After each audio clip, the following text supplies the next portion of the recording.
Hello, everybody. Welcome. We have just a couple of minutes before we begin today's session.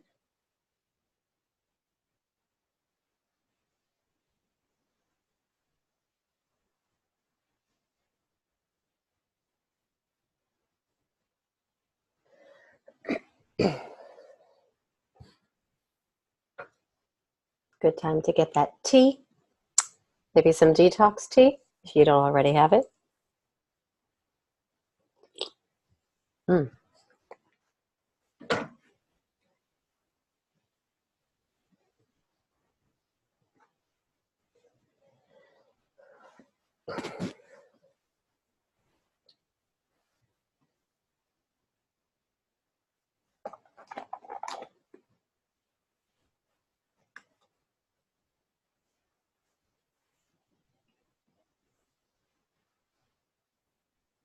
Great.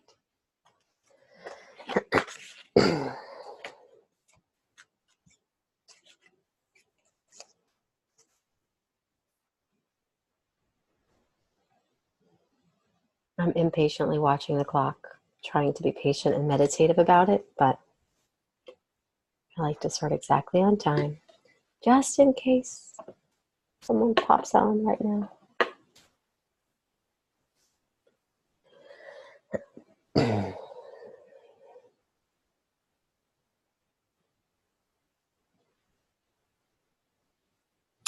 All right, it's official. Welcome, dear goddesses, to session number 4 in the Gateway.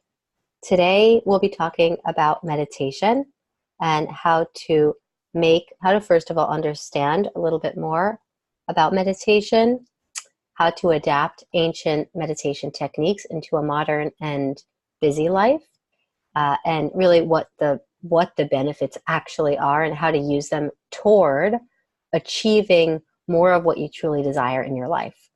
That being said, a couple of housekeeping things as per usual. So some of you are on a live call. I'm so grateful you're here.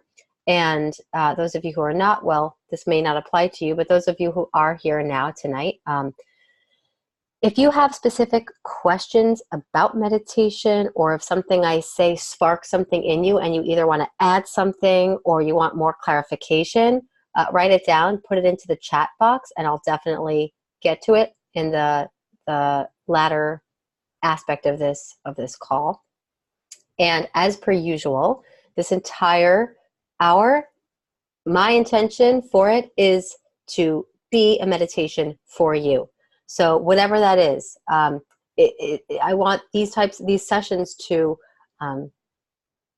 take up all of your attention in a gentle way so that you feel like you're getting exactly what you need. You don't have to do much. Of course, if you're a note taker, feel free to take notes, but you will be receiving this recording as well as a lot of amazing follow-up information from this session tomorrow. So just by being here, it is enough. That being said, wherever you are, unless you're driving, of course, take a moment and get your body settled.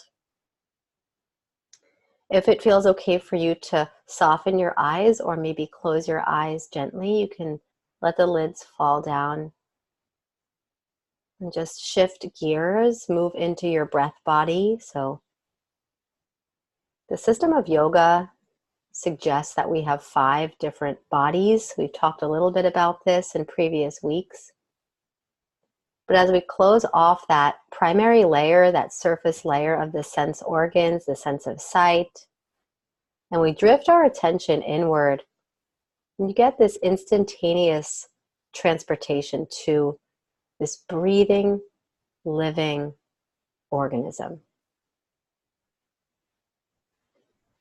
Notice whatever you're sitting on, can you plug your 2 sitting bones down into that structure so you feel this very connected foundational base of support in the lower body? Allow your pelvis to be very heavy and weighted. And against that anchor, begin to feel or sense your spinal column elongating vertically upward like you could even feel the spongy discs in between your spinal bones levitating.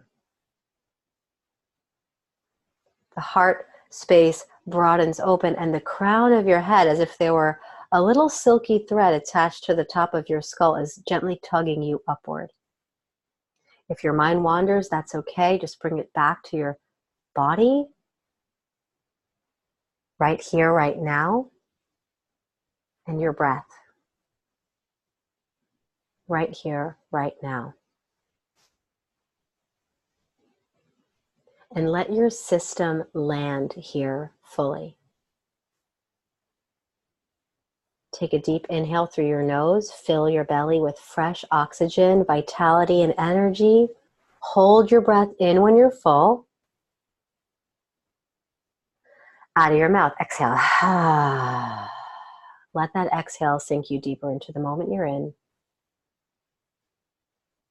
Feel your breath maybe a bit fuller. Feel your heart a little bit brighter, your spine taller. When the spine is lifted and elongated, we can receive energy more effectively. So it's a beautiful seat for meditation. If, of course, you have any type of low back sensitivity, or it's really difficult for your hips or your back body in general to sit up tall, you could always lean against a wall or place some sort of lumbar support underneath your lower spine. But do your best eventually to meditate in a vertical seat. Of course, there are laying down meditations and they're great, but the ultimate is seated up. As you feel ready, you can gently blink your eyes open. And there you go. There's your 5-minute grounding meditation, as we start every session with. And I don't know about you, but I feel more energized, and I was even guiding it. So just know that sometimes what may seem like quote unquote nothing, stepping back, pulling back, going inward, observing the basics like your breath, your body. You know, there's one thing to be here, receiving this session, to plop yourself in front of the computer or the phone or wherever you are, get your tea and like be ready. And there's another thing to like really feel yourself here. How are my arms and legs? How's my hips? How's my breath? So I would challenge you throughout the rest of this session, and perhaps even into the rest of your evening or your day, is, can I be aware of my breath when I'm driving to work? Can I be aware of my breath when I'm having a conversation? We've already spoken about breathing while chewing your food. Oh, Mia, I got you. No, you're good. There's 2 of you. You're a multi-dimensional being. We want more. All different elements. I told you we have 5 bodies. We have 2 Mias today. That's great. You're making up for last week, so that's perfect. Okay, I did not forget. We're going to pick cards. Freshly shuffled deck. Goddess cards. Boom, boom, boom. What do you want? What do you want? What do you want? This one? This one? Okay, got it. Let's see what today brings. And please know that, oh, this is great. This is actually perfect. These cards also are a form of meditation, and I'll describe that a little bit more too. White Tara, sensitivity. This is amazing. Okay, it says, you are becoming increasingly sensitive. Avoid harsh relationships, environments, situations, and chemicals. Oh my God. Okay, let me just read a teeny bit more to clarify White Tara. This is a message from White Tara. As you've purified your inner world of thoughts, actions, and intentions, it's natural that you seek purity in your outer world as well. This is to acknowledge your heightened sensitivity, which is as real as it seems. You've stripped away the outer protective layers of unneeded defenses, which block your psychic and spiritual awareness. Now you are on the path of ascension, which calls for your heightened awareness. And with this awareness comes new levels of sensitivity to the impure and the harsh. Your body is a trustworthy instrument of measurement of your tolerance level. Steer clear of that which your body signals you to avoid. Take excellent care of your body, and it shall serve you well. And the various meanings of this card, there's a few of them. One is acknowledge and honor your sensitivity. Second is take steps to protect yourself from negativity. 3 is avoid chemicals. 4 is steer clear of situations with loud noise, crowds, violent media, and other triggers. This is great. I think this is incredible for a session on meditation, because one thing I'll tell you about everything we've covered so far, or at least the first 2 sessions, but really all of it, when you start eating clean, when you start removing chemicals from your diet, when you start sweating more, breathing more, working out the right way, moving your body, moving energy, hopefully, first of all, your digestion improves, but you're purifying yourself to such a degree. And we talked last week about opening ourselves up to abundance, which requires a lot of elimination of old belief systems that kept us functioning in perhaps a certain cycle. A lot of this change over time, and some of you may actually see it already or feel it already. It's important to give a name to this, and it will absolutely, without a doubt, increase your sensitivity, which is an open door for meditation. If meditation, I don't know how many of you guys have tried meditation. I know some of you teach meditation and maybe have your own practice. Maybe you've heard about it. Maybe it still seems like some sort of weird hippie thing that you do when you go and live in a cave somewhere in India. And I've done that, and I also do my 5 minutes in LA, and they're the same thing when you have a practice.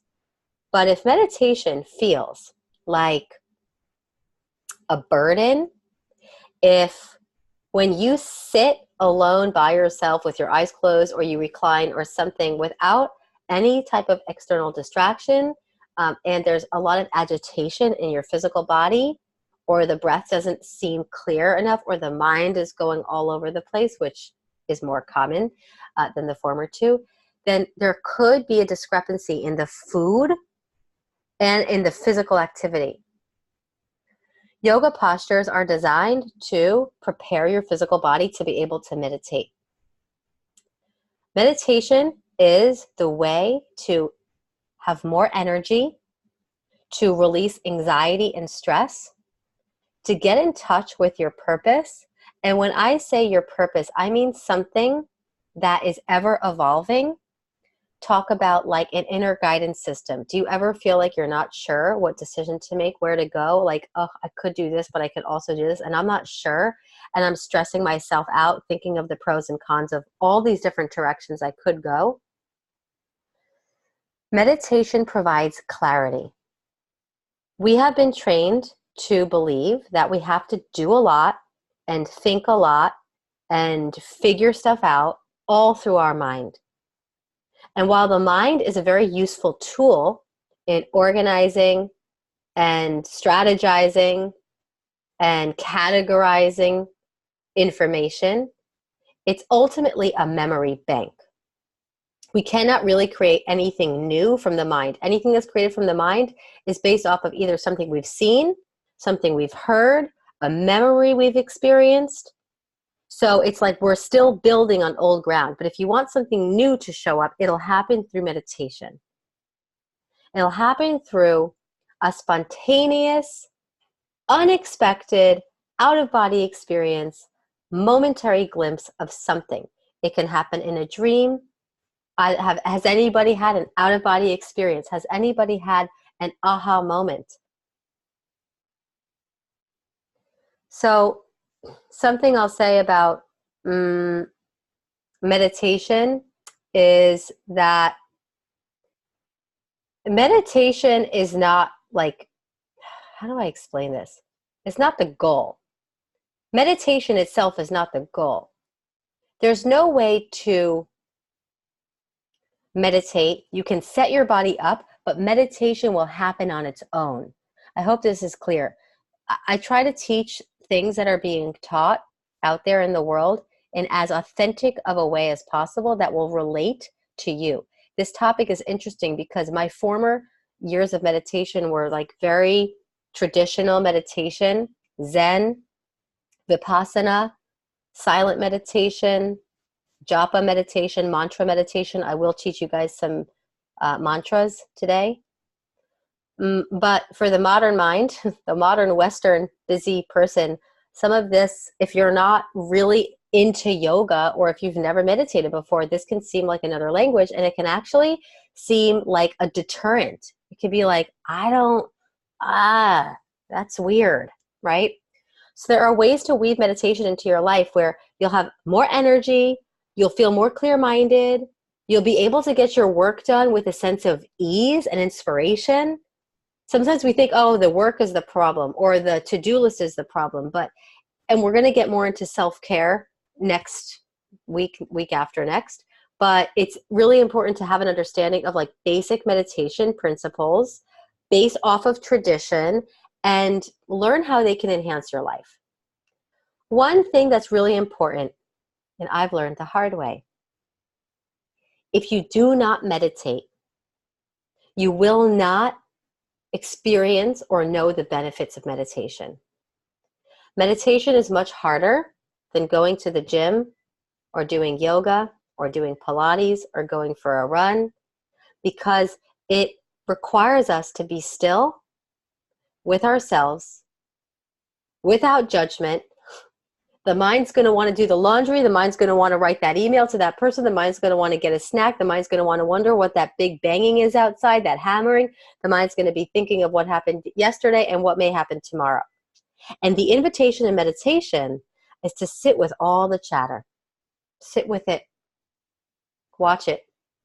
Even right now, as you're receiving this experience, this information, the mind filters things through. I like this. I don't like this. I like this. I don't like that.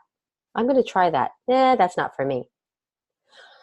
We're very identified with who we think we are, our likes and our dislikes, which according to yoga keeps us stuck in a cycle of duality.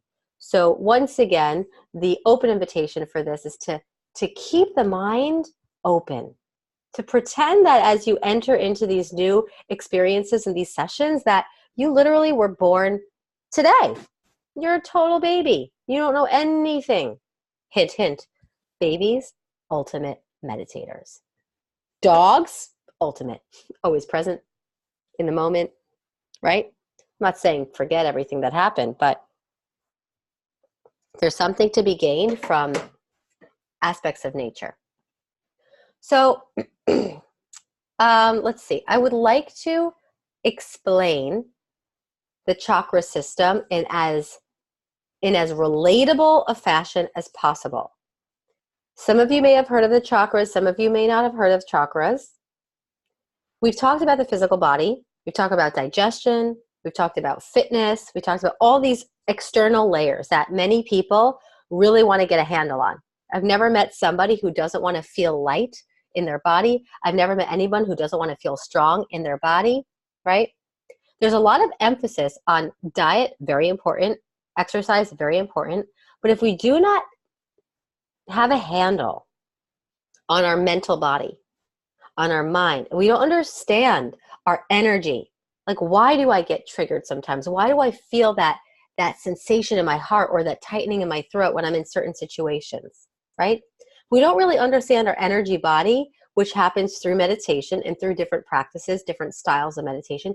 It is nearly impossible to actually materialize anything on the physical level. Imagine that meditation, and I would never, this is like too much of a, what's the word? Like, I forget the word. Like, imagine meditation for weight loss.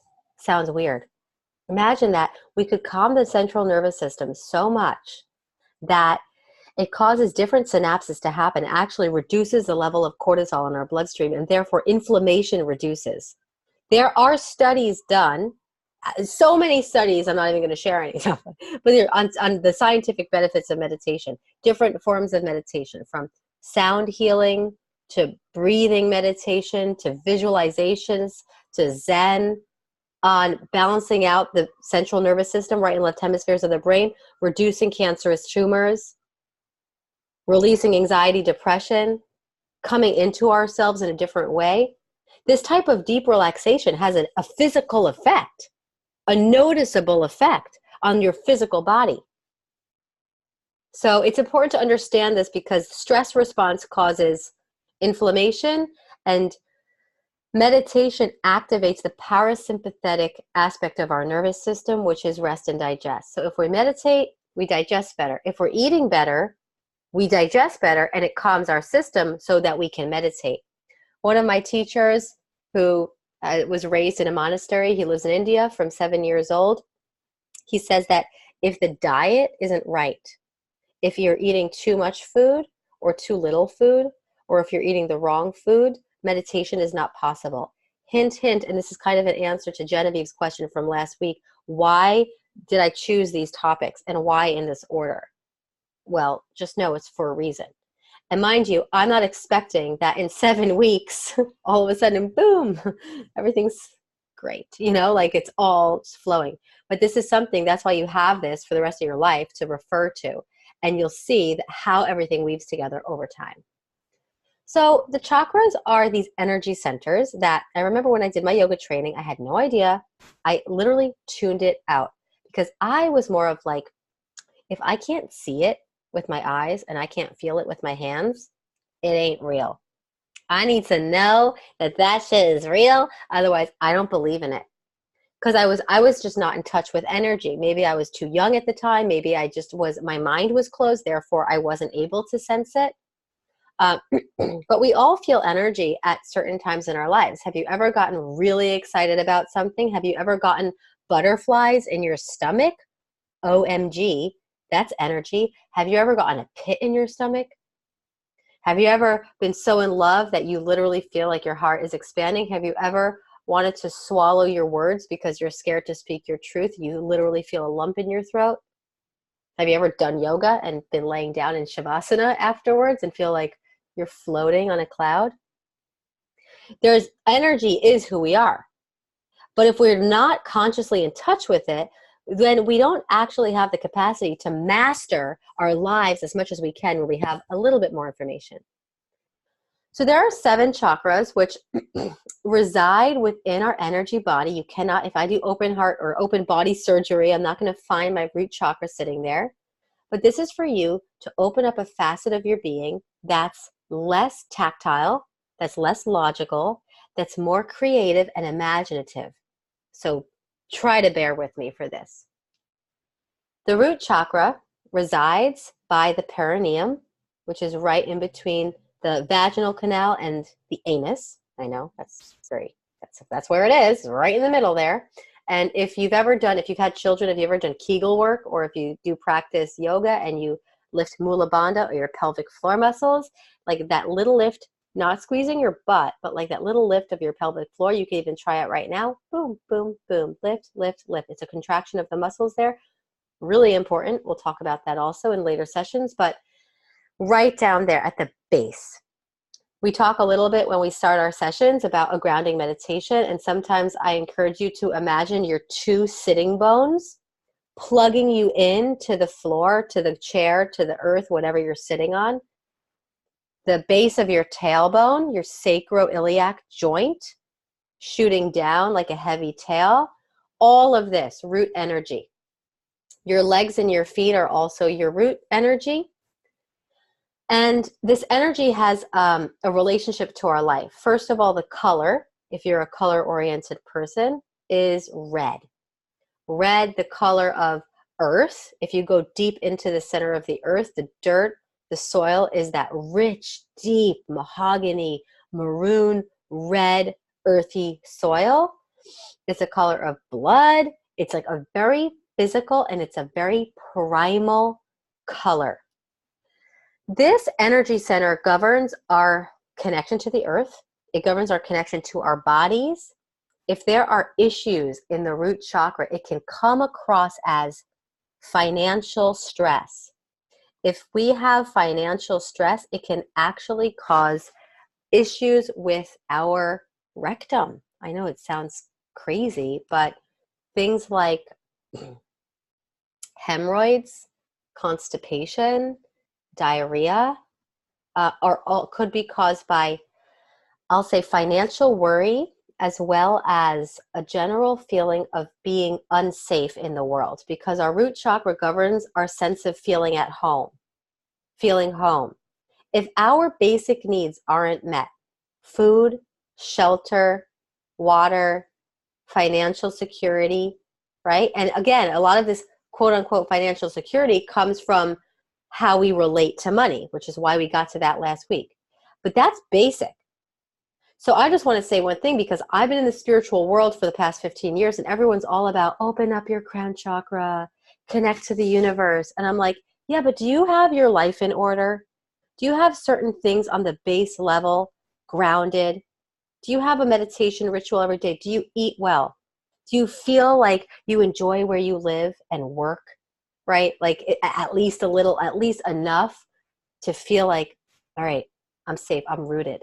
If you try to build a house without a foundation, boom, that baby's going to come crashing down. So I'm very, very, very concerned, and I concentrate on, especially for women, staying grounded. Grounded. Be in touch with your root. Be in touch with your root. Second chakra is our creative center. So we slide the attention up right below your belly button. So think of each chakra as a three-dimensional ball of energy that's kind of revolving in a circular fashion. The second chakra is a color orange, and this resides where our reproductive organs are. You can think of the ovaries, you can think of the womb is where the second chakra resides. It's also the lower back. Low back pain, tight hips, reproductive issues, these can all be associated with second chakra imbalances, and also creative blocks. If you feel like, I'm not in touch with my creativity, that can also cause, like, sexual libido stuff also resides in the second chakra. I'm giving you this information because sometimes we think that a physical ailment comes from genetics, right? Or it's just random. Not to say that epigenetics doesn't have a place, but there's something to the body's self-healing potential through how we relate to these different energy centers. So creativity resides in the second chakra, because just think of it. You can create a baby there. You can also create art. You can create dance. You can create music. You can write a book. You can write a poem. You can create a meal. We've talked about this a little bit with food. So your creative center, if you feel out of touch with your creativity, well, go back in time, in your mind, in your being, to when you were a child. What was it you loved to do? What is it that you love to do right now? Has anybody seen that movie? Oh my God, was it Eat, Pray, Love? I'm forgetting now, but I don't know if I saw the movie, but it's the one when the woman draws, she starts painting, she's painting in the bathroom, and she's crying on her bathroom floor because she hasn't painted in all these years because she's been so busy being a mom and working for the family and doing all that. So she totally lost touch with her creativity. Creativity can be healing. It doesn't mean you have to give birth. You can give birth to a human, but you can also give birth to different things, right? Sure, you could give birth to a new business. You can give birth to something for the hell of it. Start a garden, read a book, do something that inspires you. This is healing. This is second chakra healing.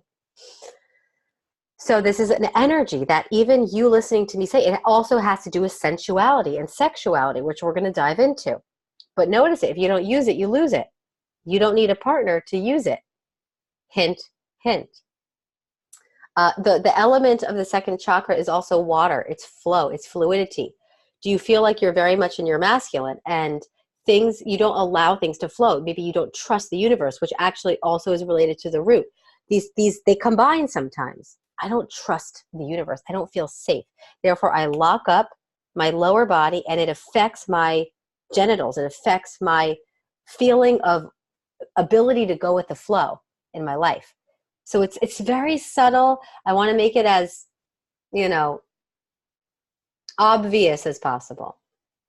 As we move up, we have the third chakra, which is located. We talked about this when we talked in the fitness section, but this is right in between your rib cage, solar plexus. The color is yellow. This is all about strength. We talked about this also last week. This is all about physical strength, empowerment. It's courage. It's confidence. I don't know if you're expressing your confidence, if you feel confident, but there is a place in your body that knows. It's also your center of digestion. Believe it or not, the more confident we become, the more able we are to process our food. It's a subtle thing. This is an energy center that must be activated. It's important to express anger or rage in a healthy way and not suppress it. Otherwise, it can cause digestive issues. It can cause blockages in the intestinal system and the organ system. So interesting. There are yoga postures for this, like twisting. There's core work that you can do, back bending, which is actually a little bit more for the heart. But just get the idea that the solar plexus, the third chakra, is an energy of power. Everything is connected. Nothing overpowers the other. So we've got the root, connection to the earth, first and foremost, foundational. We've got the second, which is creativity. You have a pool of creative energy sitting in you at all times, no matter who you are. I promise you that. Third is power. Say I have something creative I really want to do. If I don't have energy, confidence, strength, it's just gonna sit there. It's not gonna get done. Moving beyond procrastination, sticking to your truth, staying committed, devoted. That's third chakra. And passion, third chakra. So get the idea of it, right? We already feel it. Moving up to the fourth is your heart. Your heart is love. Total love. Love, not for any particular person per se. It could be for a person, but unconditional love. We've all had experiences of awe or of wonder or of love. And as I mentioned earlier, have you ever had an out-of-body experience where it's just pure bliss? Maybe you're laying in the ocean in your favorite spot on vacation. Maybe you're going for a walk in nature, and somehow, for a moment in time, there's this feeling of oneness. It can't be explained in words, which is why I'm doing my best to explain that which is not explainable. Love. That's all I'm going to say. The color is green. Fifth chakra is throat. Communication channel. Speaking our truth is one way to block the throat. Many times, I had a client once. She was actually a nurse. She actually did the first round of Gateway. She had a lot of thyroid stuff. She was on thyroid medication. And we worked together for a year. And it ended up being, all I'll say is that she was able to reduce her medication the more she started activating her throat chakra, meaning getting rid of a lot of old anger she had. And she did it through various techniques, screaming at the top of her lungs, not at anybody, but by herself at the beach, writing.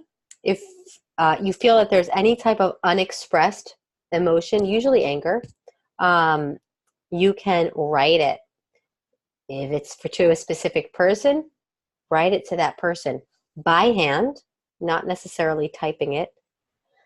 And no, you don't have to give it to that person because that may be long gone, but still the feelings are somewhere in there. You just burn it or put it in the ocean. There's something very therapeutic, not just journaling in general, but writing, especially like sealing old things that haven't been completed, and just speaking your truth in your life. How often do we say no when we mean yes, and how often do we say yes when we mean no? I'll admit, I have been guilty of saying yes when I mean no way more often than not, and still it's a process of catching yourself when you do it. If you mean no, if someone asks you to do something and you don't want to do it, you don't have to say yes. The people pleasing is toxic. It's something that we have to get out of a habit of doing and speak our truth. This is healing because this allows energy to inform.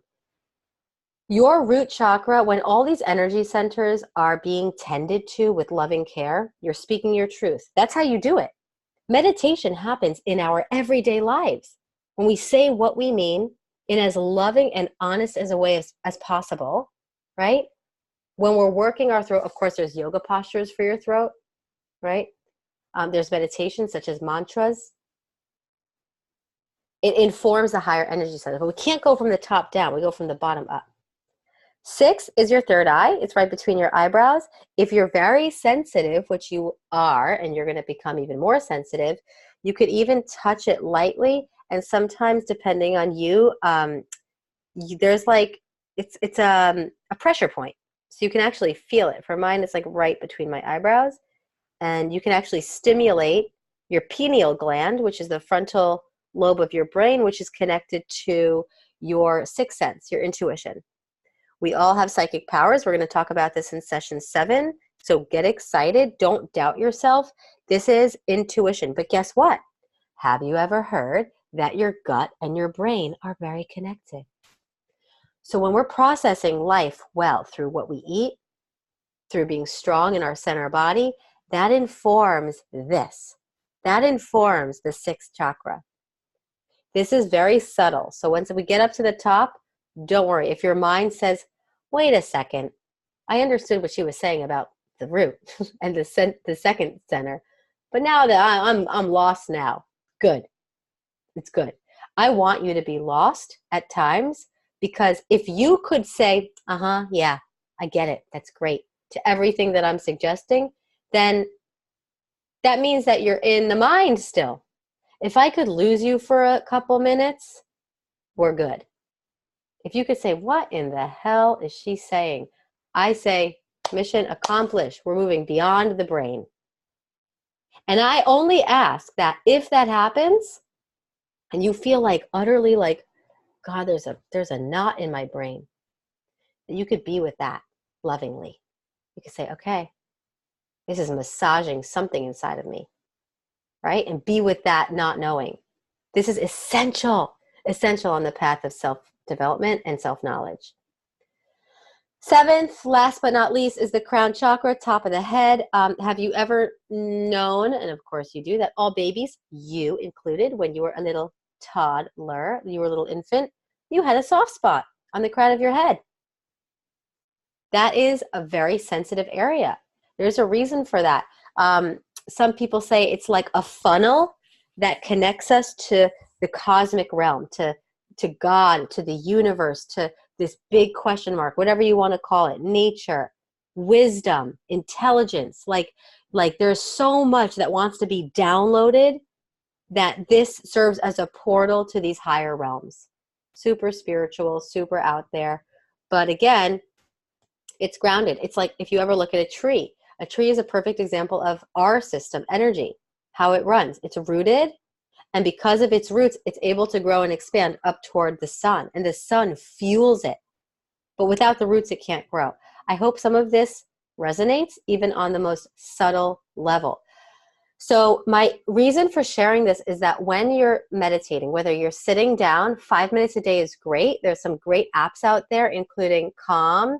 I'll write it in the box. Calm, Insight Timer. Insight Timer is less guided. It's more of just setting a timer, and a little bell will ding at the end. There is Headspace, which is another one. Guided meditations are great to get you started.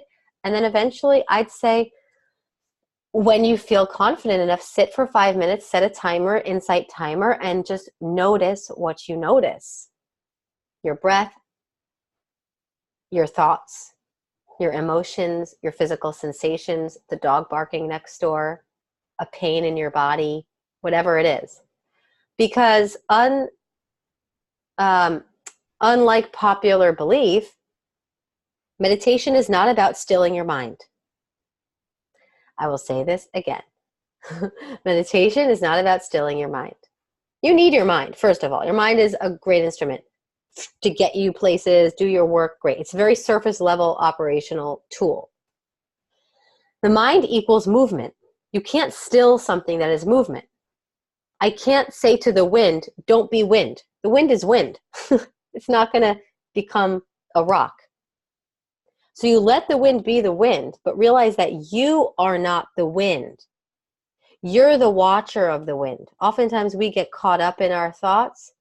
It's like one thought leads to the next, and all of a sudden it's like, how was I think of that sometimes when I'm on social media. I look at one thing and all of a sudden I'm like, how did that thing lead me to this thing? And I'm like, damn, I just wasted an hour of my life. Got to have stronger boundaries about that. But it's like one thought causes us to think something else, and all of a sudden we make a big deal out of something that was just a thought, that was just a wave particle passing through. We can't control our thoughts, but we can control how much importance we give them, how much energy we give them. If something pops up into my consciousness, I can say, hello, thank you for coming in. Isn't that interesting? Isn't that interesting? Okay, come back to my breath, notice my body, right? And I'm saying this more so for those thoughts that aren't so pleasant, for things that cause us to think into the future, what if, oh my God, right? Like this train of experiences that really are just there to pull us further out of the present moment. So if you're doing a meditation, you have now these 7 opportunities to visualize. How is my seat? How am I feeling in my root? How's my energy of my second chakra? How's my creativity center doing? How's my connection to flow? How am I feeling in my belly? Where should I be using more strength in my life? How am I feeling connected to my heart? How's my heart today? And you may find emotions come up when you meditate. And I'm all about feeling emotions fully as a meditation. If joy wants to emerge, if tears want to emerge, if grief wants to show up, please know that these are necessary experiences. You're detoxifying your system by having a purifying experience of emotion. I'm not all about sitting and pretending to be perfect. Meditation doesn't always look perfect, but it's a purification for your soul, for your energy body, which has a deep effect on your physical body and on your karma, if you believe in that. I'm not going to get too into it, but I do want to share some mantras that were passed down to me from my teachers that correlate to the chakras. So mantras are your own personal tuning system. If you believe that sound healing is becoming very popular, at least in Los Angeles, but you know, Los Angeles is a bubble. But that being said, there was a book written by an oncologist who is no longer alive, named Mitchell Gaynor. It's called The Healing Power of Sound. I think it was by him, but either way, I'm writing the name of the book, The Healing Power of Sound. And there were scientific studies done about how sound and vibration have the capacity to restructure molecules in the body at the cellular level to cure, chronic diseases. And we have our own tuning system within. If you think that your body, if you can consider your body as an instrument, and the whole idea of this entire journey is so that you can tune your own instrument and you can freaking play your damn music so in tune and melodic for the entire universe to hear and for you to dance to forever, like as out there as it sounds, legit. Your body, your mind, your energy, your sex, everything, vibrant, ecstatic. This is your birthright. Even if you don't think it is, even if you think it's impossible, it's too late, it's this, that. No. Any moment in time, it's possible. Mantras are a great way because they open up the throat channel, they open energy channel, energy pathways, and they can really be healing. For me, mantras and chanting and singing, I didn't even know. If you were to tell me, Shana, singing and chanting is going to change your life, I'd be like, yeah, right. I suck at singing, and that's weird, and I'm embarrassed. It's not singing so much like Beyonce, but hey, listen, good old Beyonce in the car, no one's around, blast it and get that throat going. But it's really more these ancient mantras because they actually have a therapeutic effect. So we'll start at the root. You're welcome to join, and we'll just do one for each. This is also a breathing meditation, so sit up tall and close your eyes. And we're going to bring the energy down to the root. The mantra, which is a bija mantra, B-I-J-A, for the root, is called LAM. LAM with the letter L, like love. So I'm going to chant it. You're welcome to join in or just listen. Take a deep inhale. Lam.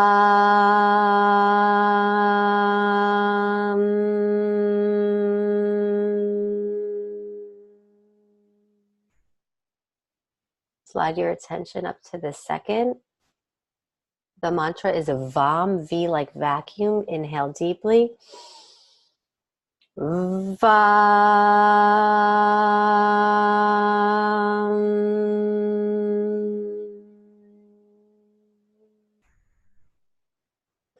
Stay with the vibration. You're going to inhale for Ram, R like Roger. Breathe in. Third chakra, Ram.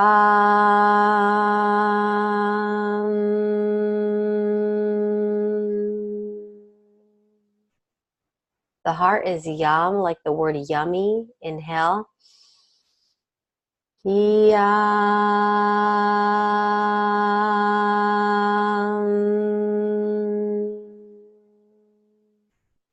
Sliding up to the throat. The mantra is hum, like hummingbird. Breathe in. Hum.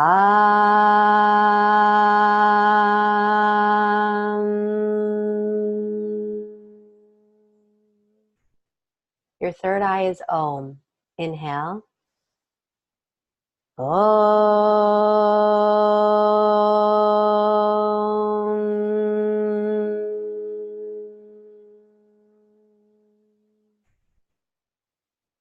And your crown is silence, so take an inhale and do a silent mantra.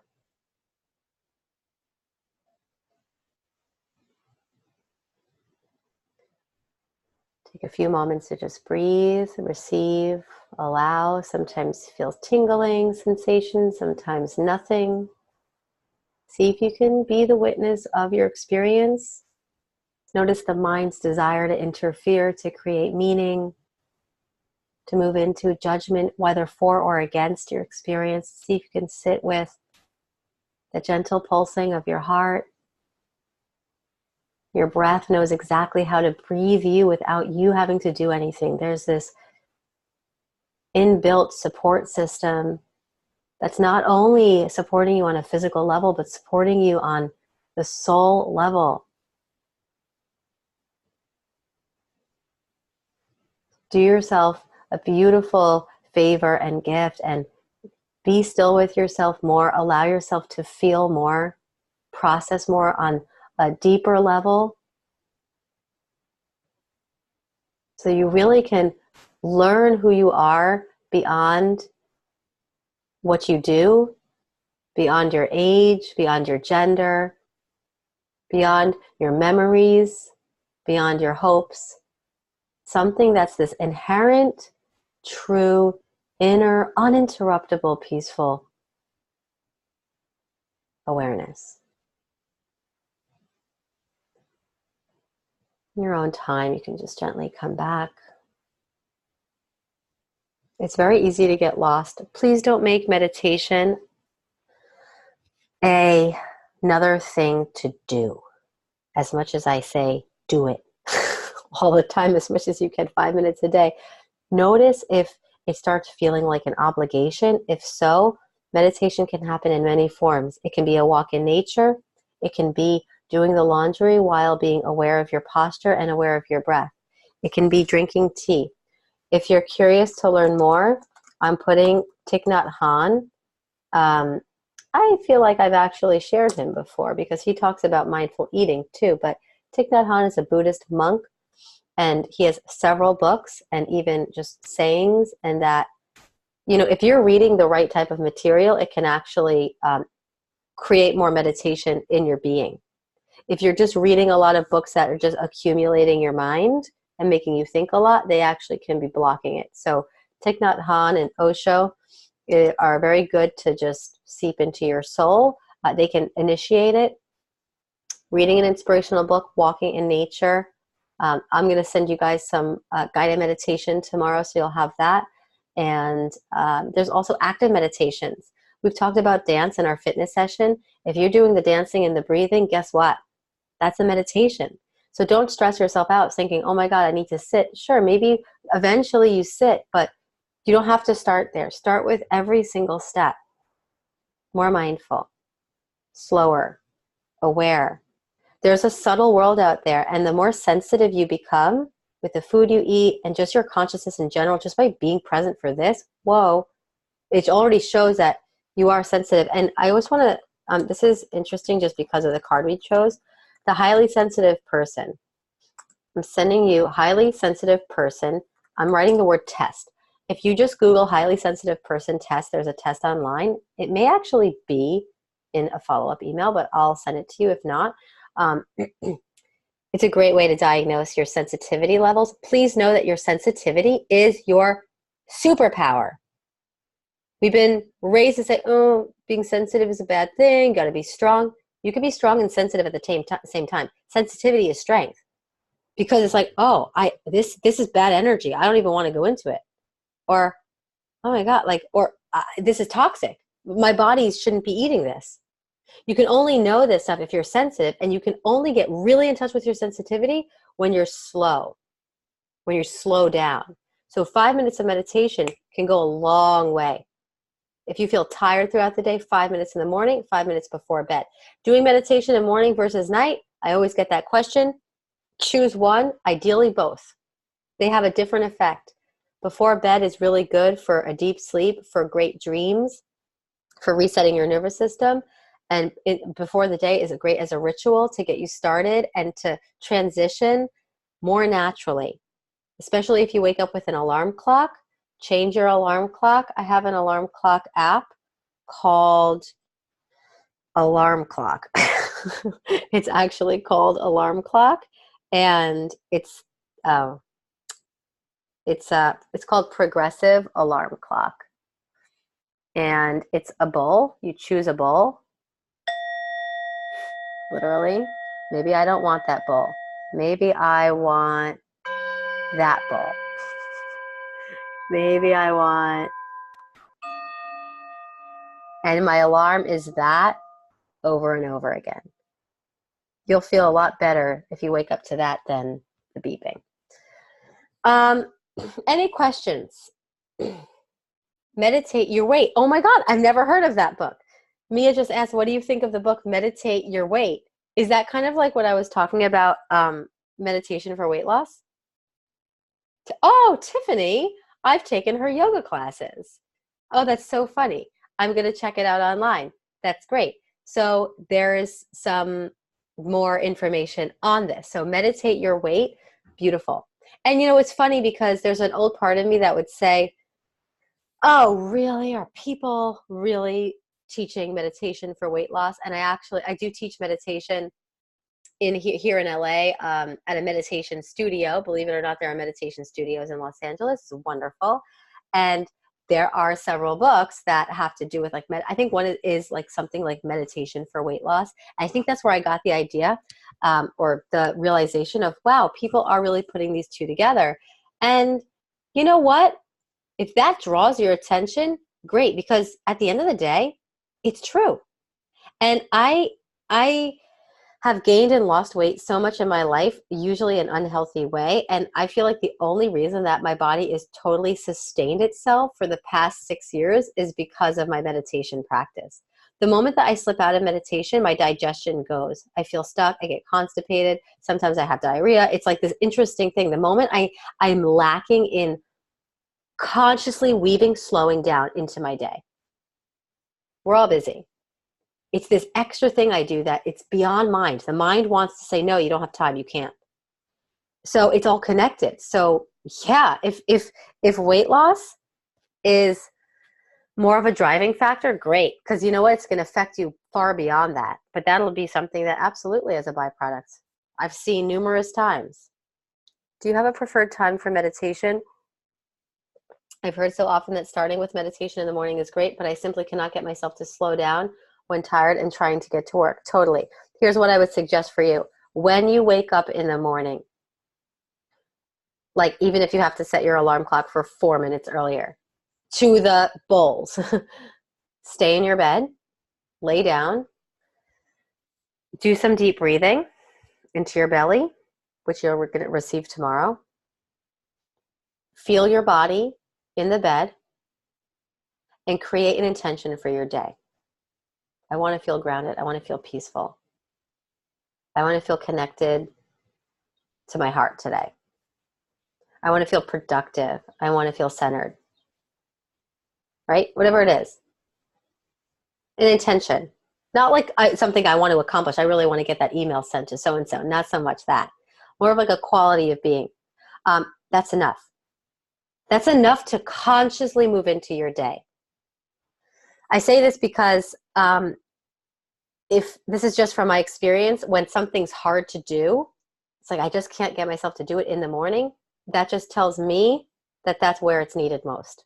I know you probably didn't want to hear that. It's like when someone's like, I don't like this yoga posture. I'm like, really? Okay, do it every day until your body changes and things start to shift. I'm not saying get up and sit in the corner and, oh, I didn't talk about altars. I wanted to talk about having an altar. It's a cute little thing, whether you're into crystals or you're into statues or you're into feathers or you're into just pictures of teachers or people you love or a Buddha statue. It's nice to create a part of your house, whether it could be candles. It doesn't have to be something super hippy dippy, but a place where you go that doesn't have like a TV right there or a computer right there or electronics, because again, these electronics emit frequencies, and I'm going to get back to your question in a second, but they emit frequencies that actually cut us off from sensitivity. There's a reason that like yoga retreats and meditators like go off into the mountains or into caves or into nature, because it actually connects us with this thing that I'm talking about, this current, this inner peacefulness beyond the mind, way easier. If you've ever gone into nature or gone away, it's like, oh, why do we feel more relaxed instantaneously when we go on vacation somewhere tropical? Now, if it's a cruise ship, different story, right? Whoa, cruises make me anxious. Unless it's like a conscious cruise, but I don't know about that yet. So that being said, something in the morning that where you, again, it could just be a new alarm clock. That's enough. Don't stress yourself out, but a few deep breaths, be aware of your body, and take that first step out of your bed mindfully. Nighttime, actually, my teacher is all about meditating before bed. He actually suggests that when you get into bed at night, lay down, make this part of the meditation, lay down like a corpse pose on your back. Sleeping on your back is the healthiest thing. I'm not going to lie. It's so hard. I don't do it. I sleep on my side. It's so bad. Oh my God. I sleep in a fetal position, but I try to start on my back. And it's really good for connecting with subtle energy. I mean, not only is sleeping on your back the best for you, but sleeping on your back on a hard surface. I know, crazy. My teacher does it. I mean, he's a Sikh guru from India who grew up in a monastery, but he has been, I mean, I see him on these yoga teacher trainings. We have beautiful, luxurious villas with beautiful beds and comfy, cozy bedding, and he sets up his mat on the floor next to the bed, and he sleeps on the damn floor. I'm like, who are you? I want to be you. I'm inspired by you, but I need a bed. That being said, sleep on your back. Remember, we just did the mantras. Who is this teacher? His name is Gurmukh, but not the Gurmukh. I'm not even going to write it down because he's nowhere to be found. If I ever do something with him, I will share that with you. There is a Gurmukh who is a Kundalini teacher. Genevieve, you know, obviously. This is a different Gurmukh. There's many people named Gurmukh because it's a Sikh traditional name. He's a friend of mine, teacher that I discovered in Bali 5 years ago, and I speak with him on the phone. I am going to get him to do a recording for us at some point. He does trainings all the time, but that's my intention. But I try to channel his wisdom when I come in, because that's what has inspired me actually to the importance of meditation. I've walked in on him so many times just sitting there meditating, and I have to say that it's proof that this is real. It's proof that meditation, when I'm in his presence, sometimes I fall into meditation and 3 hours will pass and I'm like, what the F just happened? And I'm not the type of person who says stuff like that. So he suggests laying on your back and humming. So especially this is great for winding down at the end of the day. Laying on your back, closing your eyes, taking a breath in.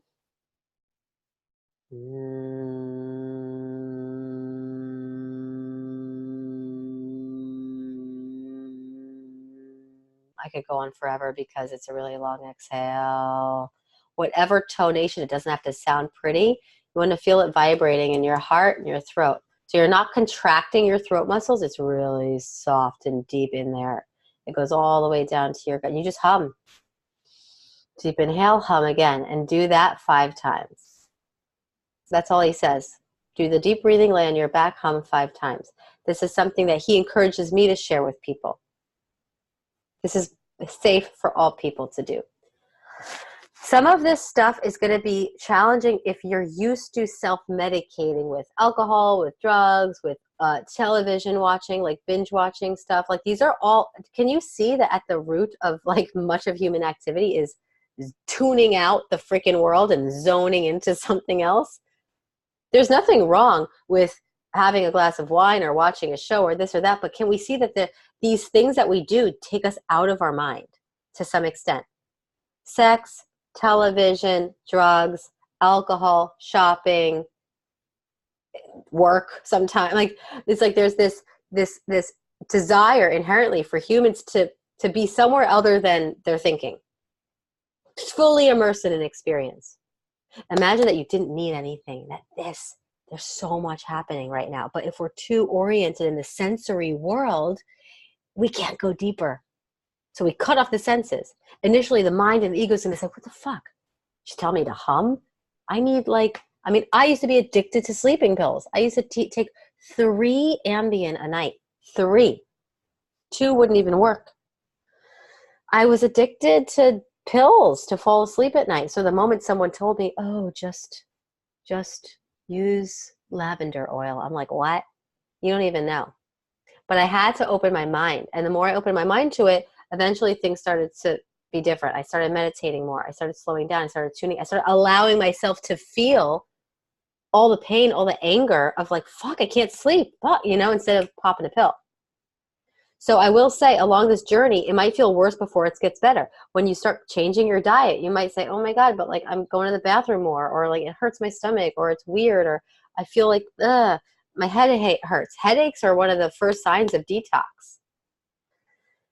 But on the other side of that is bliss. I can't say that in any other way. Make it fun. Make it a celebration. Make it something that's infused with joy. Watch your mind trying to make wellness into another obligation and task. So if you're not sure, what's the thing that you love the most? What's the thing that brings you the most joy? And not just do it consciously. Different. Drink that wine like you are. So this is elixir of life. Get the finest organic wine that you could find. Put that baby into a glass that brings you joy. Sit down. Do the swirly thing. Take a sniff and feel that wine touch your lips. Take a moment before you swallow it. This is the only way. The more we cut ourselves off and deprive ourselves, repeating a cycle. So can I do it consciously? If you can't do it consciously, that's a different story, right? Try. That's the gateway. That's why this is called the gateway. One step. I can only be here now. I can only take this moment, this step. Am I choosing love, which is presence, consciousness, slowing down? Am I choosing fear? Quick fix, routine, reaction.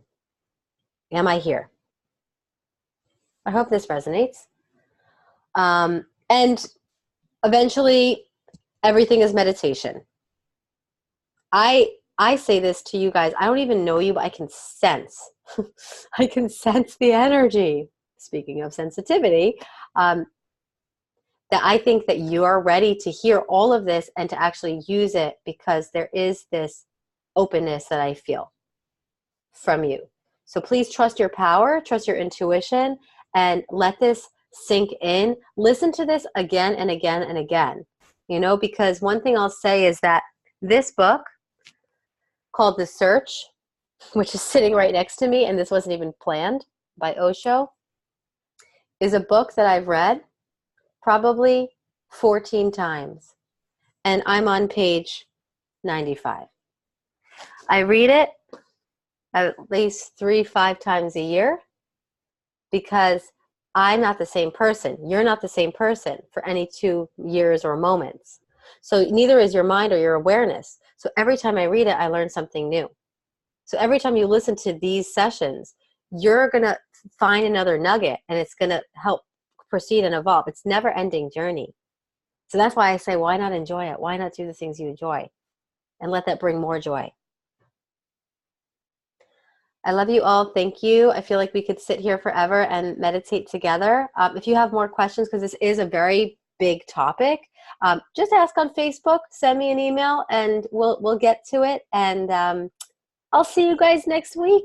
Thank you so much, and I will talk to you soon. Namaste. Thank you.